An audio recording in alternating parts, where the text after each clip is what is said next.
All right, I think we can get started. This is the EMU meeting at virtual IETF 108. Just a reminder that this session is being recorded.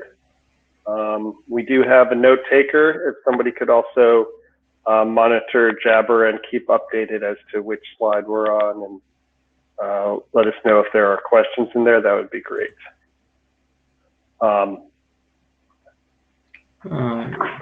Dan has a question about driving the slides indeed.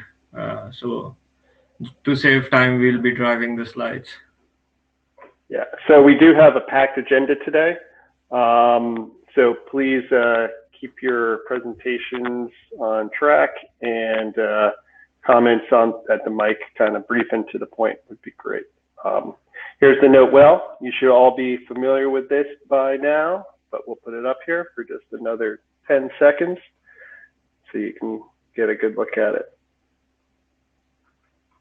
All right, so for the agenda, we'll start off with update on EEP-NUB from Tuomas, then go to EEP-TLS.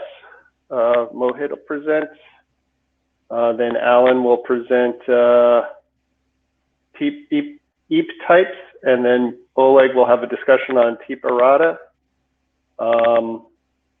And then we'll have a couple presentations on new documents if we have time, which we'd really like to get to, on EEP DPP and EEP-TLS IBS.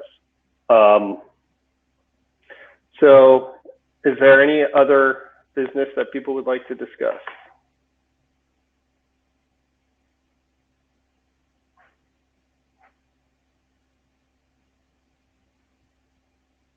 All right, then let's get started.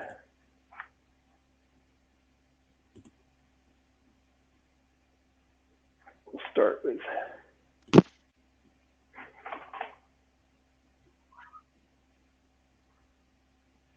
just let me know when you want to change slides. Yeah, okay, now the picture appears. Can you hear me? Yes. Joe, can you make it full screen? I guess it's a little bit.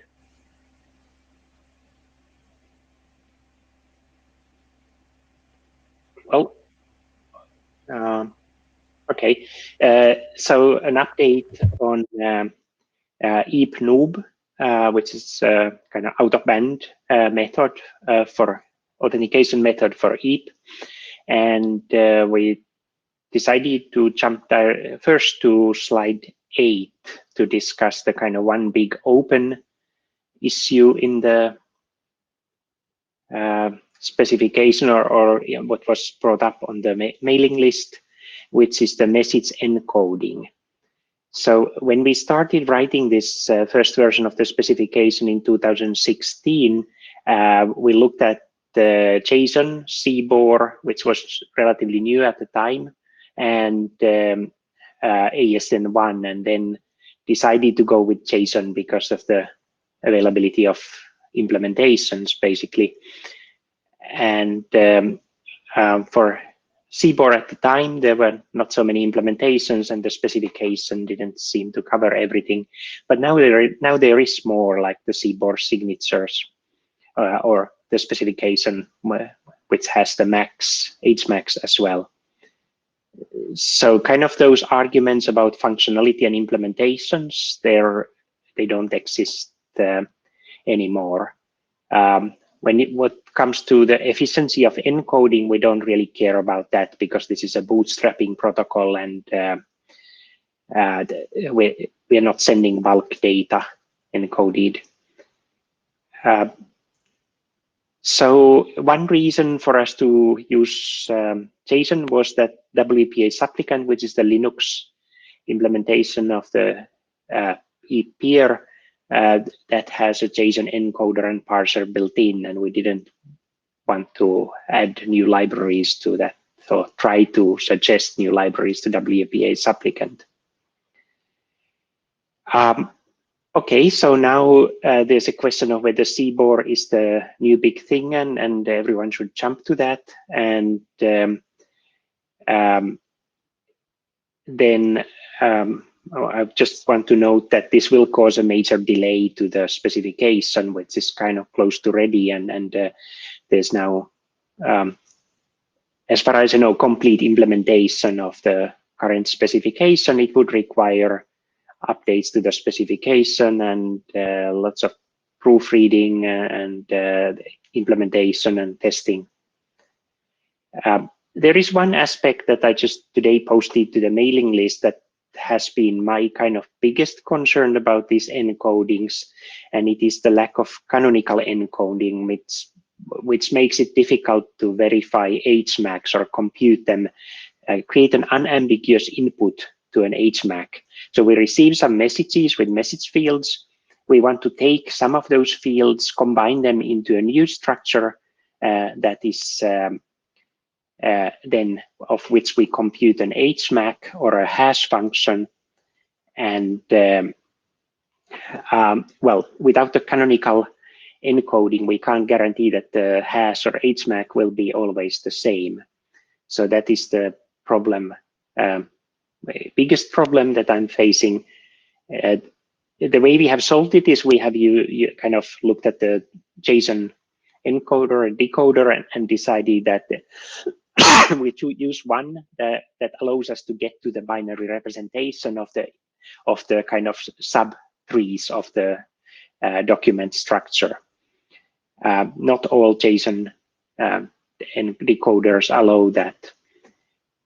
And possibly the same could be done with CBOR, but there's no like guarantee that that feature is available. A third option that just occurred to me is that if we had these nested object structures, we could possibly use that. Now, Karsten pointed out, is on the queue, I can see, he pointed out on the mailing list that CBOR has this deterministic encoding rules. And to me, that seems more like a toolkit that I can use to define my own deterministic encoding, or not. It's not like one canonical encoding that every implementation will support. So I just wonder if that actually will help here. I don't have personally any particular preference for this different encoding, just whatever works best and what we can actually implement at the moment. I would like to implement it pretty soon. Yeah, so if I can make a comment, as you said, CBOR does have a deterministic encoding. This is phrased in the form of rules because you cannot have a deterministic encoding without the application doing its part as well. So the application always has to say if there is more than one encoding choice for doing something, what choice should be taken. So, but for many applications, the whole thing reduces to pointing to these rules and then saying do that, and then we have it. 8152 actually goes one step further and avoids maps. Maps have this ordering ambiguity. So they have an even simpler form of deterministic encoding. They need fewer rules, but you don't need to do that. So you can keep your maps if you like them, or the things are called JSON objects in JSON. But I think everything is there that you need. You just need to point to it and make this pointing normative. Okay, let me explain a little bit what the difficulty is. That we have left in the specification hooks for extending the data structures. So there are parts that allow us to take the whole. Let's say the peer info and server info objects. They are just subtrees of JSON documents that can contain anything, and we didn't want to specify in this document. And in that case, the application requirements will come from some application that uses EAP noob. Nevertheless, if the implementation then parses those parts of the documents and then re-encode some subparts of them, serializes again some subparts of them to get the binary representation, well, then I have to start defining rules for applications that I don't actually know about yet. Okay, in that case, the usual procedure is to isolate those parts by putting them into a byte string. So in your CBOR, you have a place where you say, here's a byte string, and that byte string in turn is CBOR, but you kind of delay the decoding of that subpart by putting it into a byte string. So your application gets the whole byte string and can send back that whole byte string without making any changes to the encoding. So you don't need deterministic encoding for those parts. Okay, I didn't realize that's what you're supposed to do, because there kind of isn't an explicit kind of container for another object, but maybe that's how it's intended to be used. Carsten, I also had a question to you that some of the implementations of this CBOR on your page I was going through do not implement the canonical CBOR and strict mode and leave it up to the application. So I'm a little bit worried if we run into the problem that several of the implementations don't do that strict mode or the new deterministic mode. Well, I didn't record about the 60-something implementations that are on that side, on the slide. I didn't record which part of canonical they are implementing. My implementation of canonical that I use every day actually works by rearranging the data in such a way that my encoder simply produces the right encoding. That's of course not something that every implementation will be able to do, because your platform may have no way at all of ordering maps. So yeah, you actually have to look for an implementation that can do that, but it's not like it's right. Yeah. impossible. Right. Elliot, quick comment. We are short on time. Yeah. It seems to me like the choice here should. I'm less worried about deterministic encoding and more worried about what libraries are likely to be in the device, and this requires a different crystal ball. And so the advice I would give to Thomas and friends is, if you're targeting really small devices, then your footprint is the thing you need to worry about. If this is going to be a substantial increase to your, if one is going to be a substantial increase to your footprint versus another, pick the one with a smaller footprint and run with that.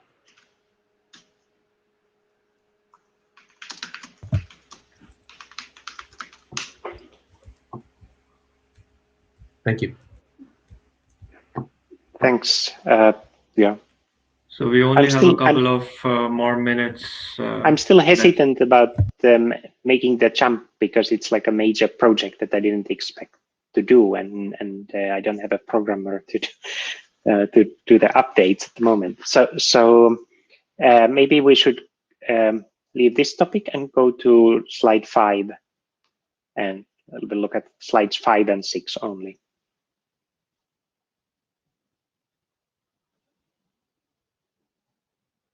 So there were 2 reviews done, and we tried to take include in the latest draft the feedback from these reviews. There was a very nice review by Dave Taylor, where he really kind of found some marginal parts of the specification that were not clear, and we added some explanations, and then also changed some maze to must, where there was no particular reason to kind of from the point of view that anything that is may or just recommended, then we don't expect it to be implemented in many cases. And also like character encoding, string lengths, and upper and lower case pointed out many ambiguities about those.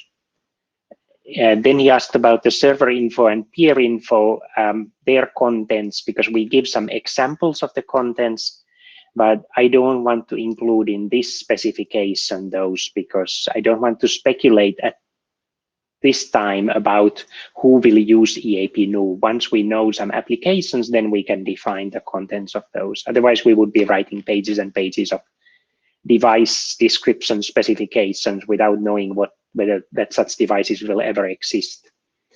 And they might be completely the wrong type.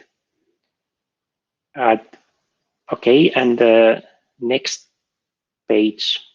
So Hannes also did a review, and this was more on the questions were on the level of what is the purpose of the documents, what assumptions we are making, and I've tried my best to clarify those parts, especially the discussion on cloning, where we are also now pointing to this Hannes's token specification and actually also Dave's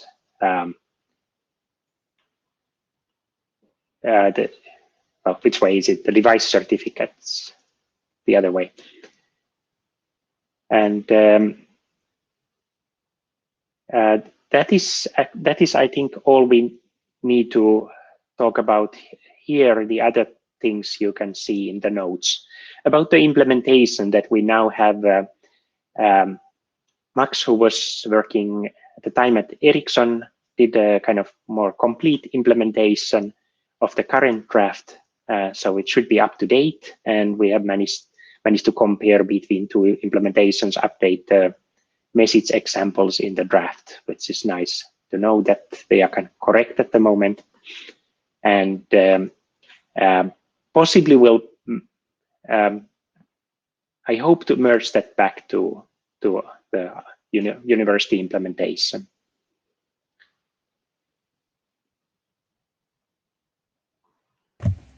I think that's all I need to say. Okay, great. I think we'll have to continue the discussion on the encoding on the list, but thanks for introducing that topic. All right, next I think we have IETF108-EMU-20200731-1300. Hi. I don't know if you can open the Google Doc itself, and I can just start by saying what's the problem. So basically, the in TLS, the servers can send any number of post handshake messages, and this is where they send resumption PSKs that are later used for what is called fast re-authentication. And the problem was that you can't in EAP you can't leave the peer in this unconditional state where it doesn't really know, like, are there going to be more post handshake messages, because the TLS tunnel is eventually torn down, unlike the web use of TLS. And we had early on in the draft introduced a commitment message, which basically allows the server to tell that, okay, I am done. These are all the post handshake messages I wanted to send, and it's time to move on. And basically this handshake message was governed based on what the libraries currently support, specifically OpenSSL. And as you see in the text, this is the text that we have currently in the draft, but this caused some confusion to people on the list, including Hannes and so on, that initially it felt that this 1 byte of application data was unencrypted, which is not the case. So it's basically when you encrypt the 1 byte of zeros, which is the indication of this commitment message, the encrypted data is obviously larger. So I'm wondering, like, how to phrase this text so that we don't have that issue in the future. And Jim Shad had one suggestion on the list that this is overly complex and it should just say that the commitment message is 1 byte of zeros that is encrypted. I don't know if someone else wants to chime in on how to edit this text to make it more clear or precise, because this is the only thing that kind of remains. Otherwise, the document has passed working group last call and has our AD Roman did a review and I fixed the issues. So this is pretty much the only thing that is now blocking it.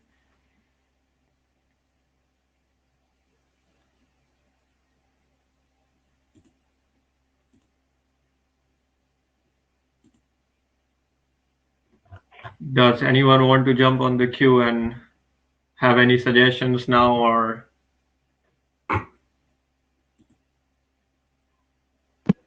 Whoa. Well, I think, Alan, you should, I think I hit the wrong button. Oops. But Alan, go ahead. I think I can still listen to you, so. Okay. Yeah, we've been doing some interoperability testing between FreeRadius, Windows with the help of George, and Host AP. It appears that, yeah, sending the encrypted byte of 0 works for everyone, and it's pretty straightforward. So I think the text is mostly okay. Other than making the point of it should be the encrypted data. So should I like say it's an encrypted TLS record, or does that help?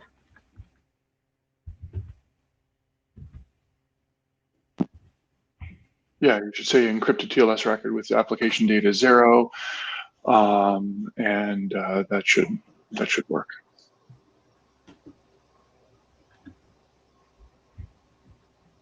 All right, I guess then I'll make this one-word addition and sorry. I think we have Eckers in the queue.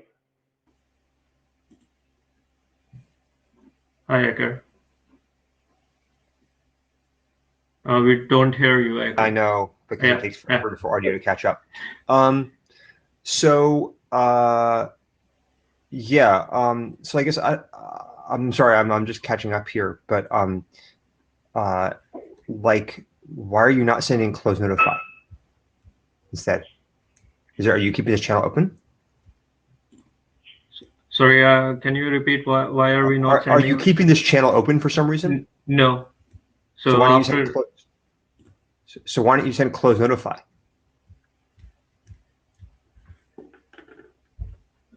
Yeah, that's I am not sure what was the reason. This was a long time ago on version 5, which is when we came up with this mechanism to basically say, I think the reason was that it would have required another round trip. I don't understand that. I don't understand what you mean. You're going to send a message. I'm saying, why don't you send the message TLS uses for I'm done with the connection? That's something we can look into. Okay. Yeah. I mean, I'm not saying there's no good reason. I'm just saying I don't understand it. And you don't need to persuade, I can't remember me. Exactly. Yeah. Yeah. Okay. No, that makes sense.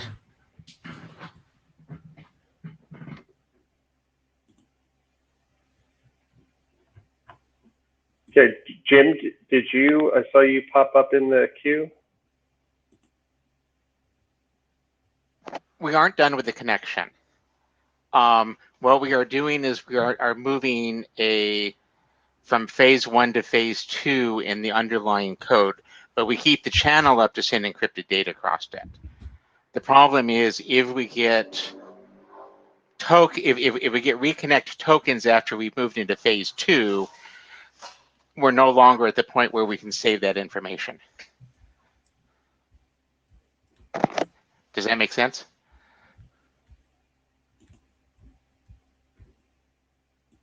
You're on video only, Eric. Sure. So I just typed into the chat. Yeah, I got it. Thanks.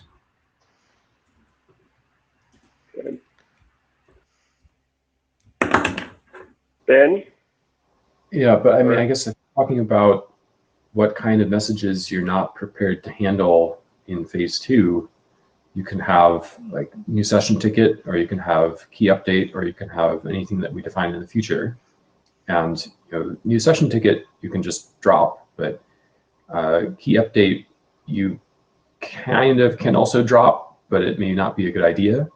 And the other stuff in the future, of course, we don't know about yet. So I'm in a similar boat as Ecker. I don't really understand why it has to be this way. There is a difference between key update and new session and the new tokens. The key update basically is hidden from the application. So you don't really care about it in terms of the application sending data.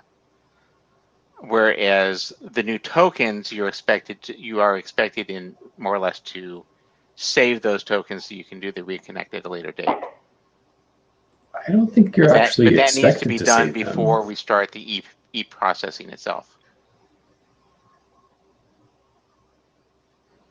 It still feels like this is the wrong extraction barrier to me, but I also haven't taken a super close look at it. But we're probably over our time for this particular session, so we should move on. Yeah, I think we'll move on, and I think we need to have a bit more discussion of the. I don't think we've had a discussion on close in my memory. Yeah, I think from what I remember, it would just have required because now we are sending the commitment message with the server TLS finished, and then the client sends the TLS finished, and then we send the EEP success. Whereas if it was sent after the client TLS finished, it would have required another round trip. That's what I remember as of now, but I am happy to receive more feedback on this from Maker Ben. Please do that. Okay, I think we'll have Roman. No, I was just going to kind of clarify. So the digest of this conversation is we're still going to resolve this last remaining issue, and then we'll be ready to go, right? That's my view. Indeed, we can't move forward without resolving this. And if we make changes, it would require more time because the implementations currently use this commitment message. Wait, actually, that's not how I understood it. So what we're going to say here is that we like this existing approach because this documents current practice, but then what's the follow-up conversation to have? I didn't track that. So I think Ecker has a question in principle of using this commitment message where instead of this close, and if we give up on this commitment message or use some other technique, then oops, Ecker is back in the queue. I guess, as I understand Jim's response, like if you need to send stuff after this point, then obviously you can't use close notify, because close notify was intended to be like on sending. So Ben seems definitely concerned about this specific, about the semantics of the message. Like I don't understand this situation enough to comment on the semantics of the message, but Ben seems just concerned about that. But I was just like talking about like which bits you send. So I agree that if the situation is as Jim says, then like the bits I suggested won't work. So So like I think that it sounds like Roman and Ben have some bigger concerns, but I don't understand the situation well enough to share them or not share them. All right, so it sounds like we should make sure that whatever Ben has concerns about is resolved, because otherwise he's just, to put words in Ben's mouth, he's just going to discuss this when the document steps a little further. So let's just resolve it early. I'm happy to, like, if people think my opinion be valuable and someone wants to like bring me up to speed, I'm happy to offer one, but I'm also happy not to offer one. All right, we got to keep moving. We'll take it offline. Yeah. Okay. Alan?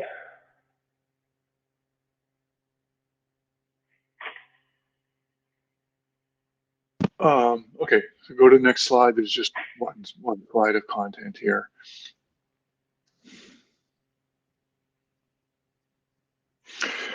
So I pushed out a -01 this week, split up all the EEP types into different subsections. George had a good review of all the different EEP types, and I've gone over his comments and the various specifications and updated the document to address those. It now references the public Microsoft documentation for Teep, and we have interoperability between a number of implementations for TLS, TTLS, and Teep. Not so much for FAST and Teep, but we're hopeful there. That's about it for those updates. So Alan, I had a question about Teep. Yeah. Do you think it should be in the document at all? Because like I think like if some implementation of Teep is going to move to TLS 1.3, it's not just the key derivations that is going to change. Like how is the pack sent for resumption, and then there are various places in the Teep specification, for example, like you're supposed to do something after this server finish handshake message, so on and so on in phase 2. How about all those changes? So it would be the case that we are defining the key derivation here, but then leaving out a lot of things which are kind of unknown. Yeah, that's an open question. I'm happy with it either way. If we are publishing updates to Teep to address Unimolinen's interoperability comments, then these issues, these updates could go there. However, this document should at least make a note that, by the way, there are updates to Teep coming, and see this other document for more information. Yeah, that makes sense.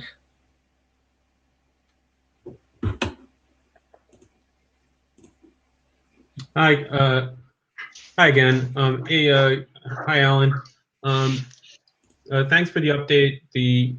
My thinking about the Teep work is, first of all, it's really slow going. Like literally, I'm slogging through a bunch of stuff. We have a guy who's working on it on our side, and Oleg's going to speak to this later too. The reason to not mention Teep in that draft, other than to say something like Teep it will be covered elsewhere, is you just don't want to create a normative block on it, is all. So I wouldn't normatively block your draft on that if you're going to move the Teep, if you're going to push the Teep stuff to the stuff that we're doing. And it's going to be a while, I think, before a real full Teep update is done. Like there's a lot of work to be done, I think. Okay.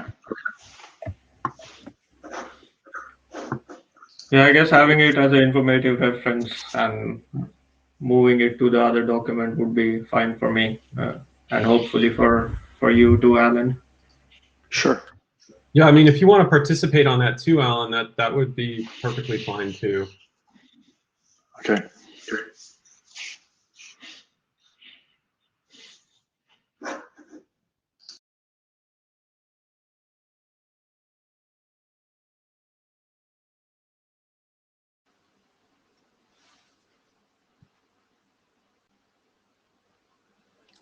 Hi, everybody.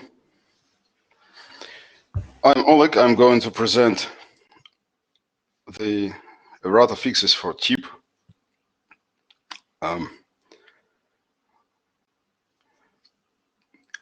There are a lot of contributors who've worked on the errata through the last year. Please go to the next slide.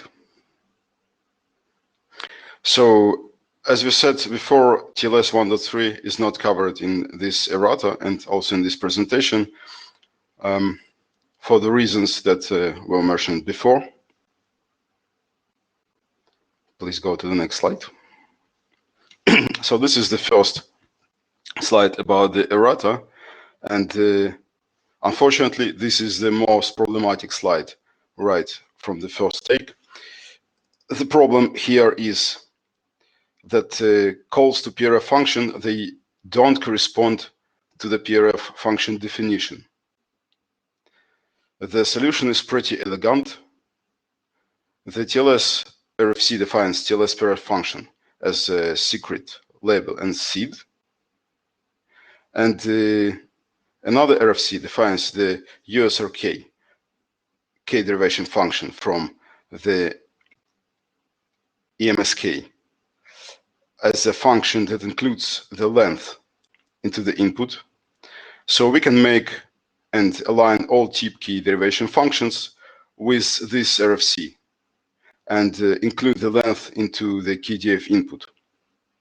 If we define Teep PRF from secret, key label, optional data, and length, that is translated to TLS PRF with a secret, key label, and everything that is written in the arguments. That is translated to the negotiated cipher-specific p-hash function. So then in TPRFC, we have our 4 main key derivation places translated to this new TPRF function, and they all will exactly correspond to the function API. And this should be pretty clear and well defined. Okay. So next slide, please.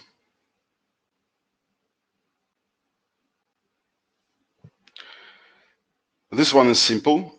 The authority ID TLV is mandatory, and this contradicts to the outer TLV rules. They must be optional.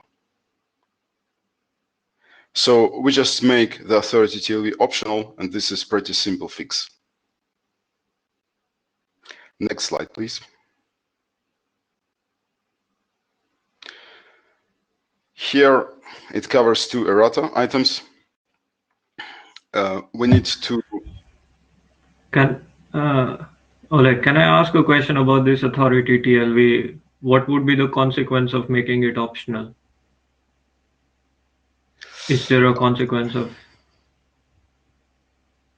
Yeah, there are consequences, possible consequences. Authority ID TLV serves for identifying the server towards its peer, and if the peer has several pre-cached data, like several pucks from different Teep servers, it can select the corresponding puck by the authority ID.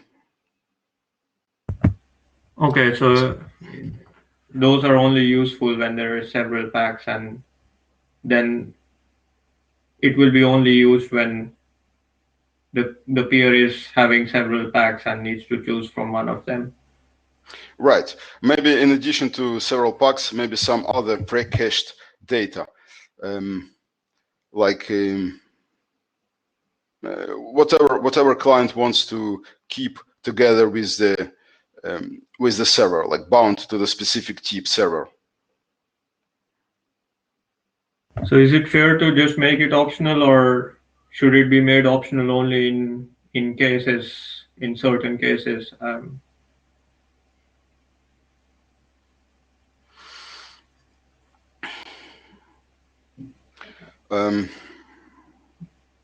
Good question.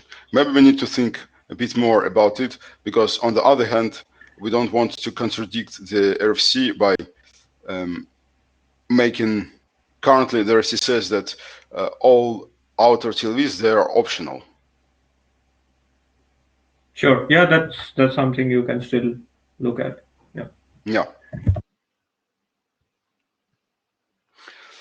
Okay, so this slide is about sending the intermediate result TLV with regards of IP method type that precedes it, and also the number of inner IP methods.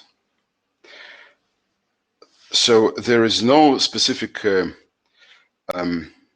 definition of when exactly after IP method to send the intermediate result TLV. The idea was to say that to define the term IP authentication method that is everything that IP type is 4 or greater. And then to fix the document that we have to send intermediate result TLV after IP authentication method, after every IP authentication method. This way we protect that we don't need to send intermediate result TLV after IP method that is not authentication method, like when there is identity exchange and maybe NOC, everything that doesn't represent the specific IP method. This is one fix. And another fix, it says that we need to send intermediate result TLV after completion of each inner method. But this is just a formality, just to make the document very exact. Next slide, please.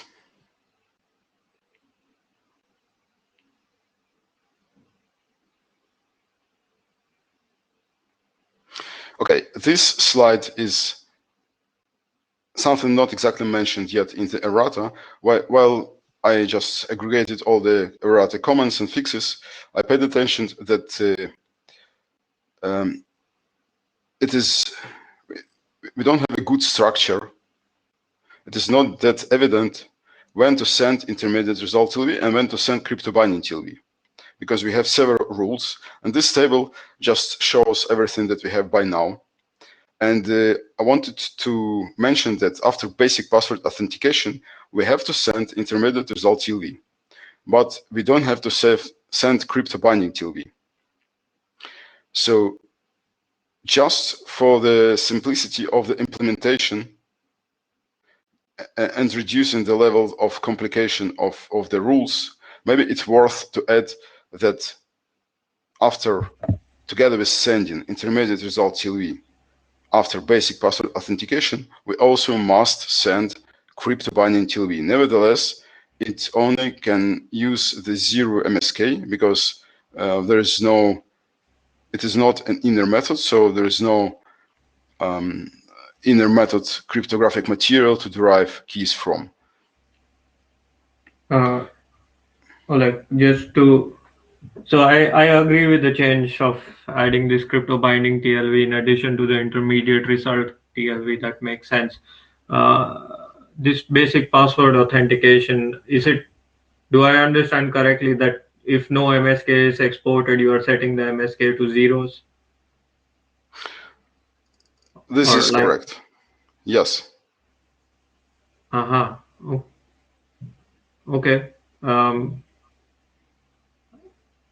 Isn't it the case that IP methods that use password authentication also export a MSK? Or is this basic password authentication without IP password, or what kind of password authentication is this? So basic password authentication is just a plain password authentication request and plain password authentication response with this plain password. This is to replace IPGTC. Okay. And that doesn't export MSK, so you set it as zeros and use that in the crypto binding TLV. Right, exactly. And we have inner methods that export MSK, and for those, right. We have also inner methods that export EMSK.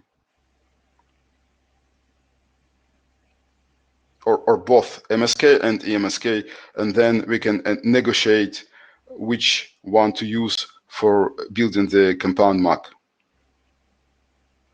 Okay, yeah, understood.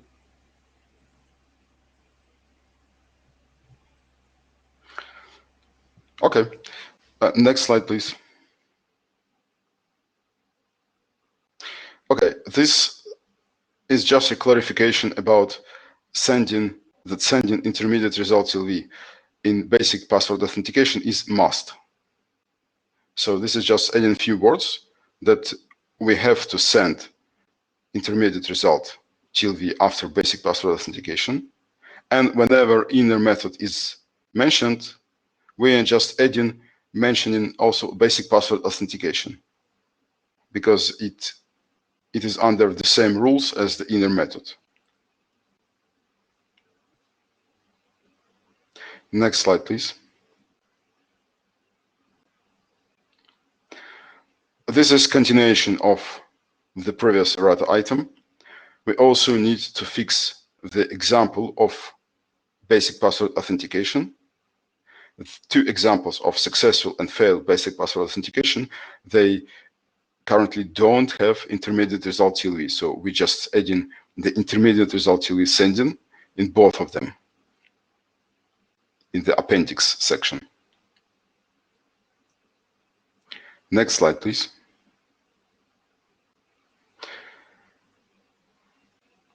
Okay, this is about the compound mark. Currently in the RFC, it has the fixed size of 20 bytes. But fixed size is not good because we can have a variable hash algorithm, and then the size depends on the specific hash algorithm. So it was decided to make it variable length.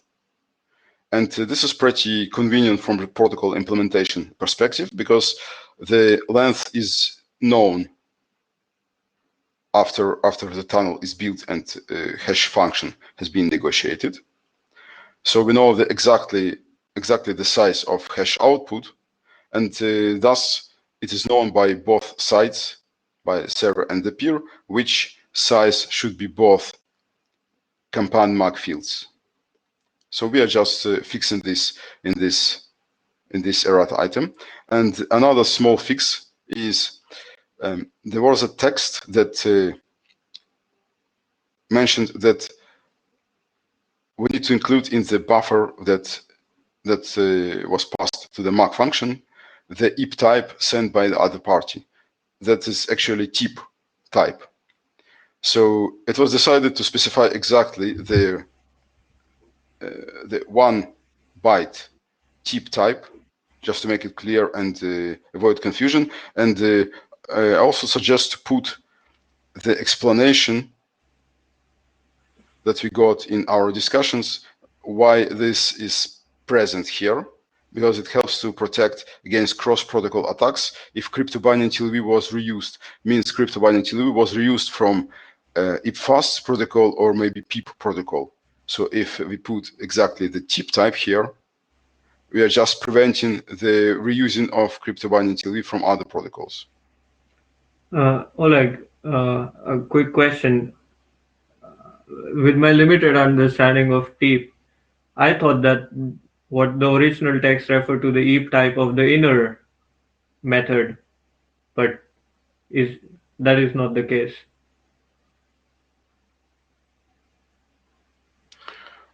So do you mean that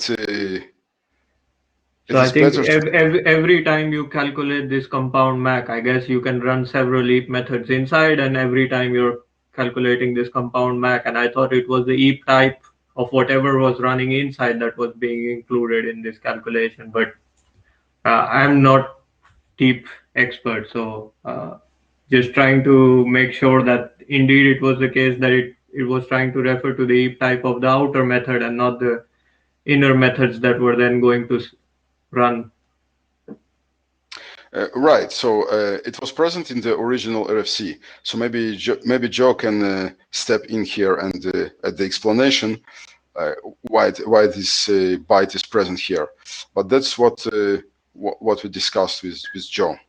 I mean, this is a simple change to just say it will be this fixed byte, but I'm not sure if this was intended in the original RFC. So my memory right now is that it was the outer TLV, but let's just go back and try to verify that because it's ambiguous, and so we need to decide one way or the other. So, but we'll go and do a little bit of research and come back to the list. Yeah. So during discussions of this specific item, there were several options to put the inner method type here that is bound to this crypto-binding TLV. There were no opinions to remove this at all, but I think we can still discuss all three options. just to check whether it has some, whether this single byte whether it does its work or it's just unnecessary. So we can continue discussions. Next slide, please. Okay, this is to make more, to bring more structure to calculation of all the key chains derived from the inner method MSK and EMSK. Because of there is a negotiation if there are both MSK and EMSK provided by the inner method. So the sender should calculate both compound max derived from inner method MSK and EMSK. And then according to receiver's response, they both run some kind of set of rules how to reach the common understanding of which inner method key was used for the derivation, MSK or EMSK. And nevertheless, we succeeded to do implementation without clarification of this. Like this was implicitly clear, but it's worth to make it also the explicit description of the algorithm. So we need to keep all the key derivation for both inner method MSK and EMSK. And then after we already know what was selected, MSK as a source of all the key derivation or EMSK, we use the specific keys, the CMK derived from MSK and CMK derived from EMSK, and so on. This makes the fix, like on the slide, makes this very clear. I think we need to stop here. We are already over time, and apologies again as chair's not requesting for a longer slot. It's already 2 minutes past the time. I guess we will try to have an interim meeting, and sorry to the presenters who we couldn't cover today. I guess we can, Joe and I can send out a doodle poll and see whether to do an interim meeting or we wait and see what happens in Bangkok. Sorry for not requesting a longer session. Yeah, and I think we should try to have an interim just to try to put these Teep issues to rest, and then if people that didn't get a chance to present here can decide whether they want to use the interim or wait till the next main meeting. Yeah, sorry for running out of time. All right, so we make a stop here. Does anyone have any final words to say before we?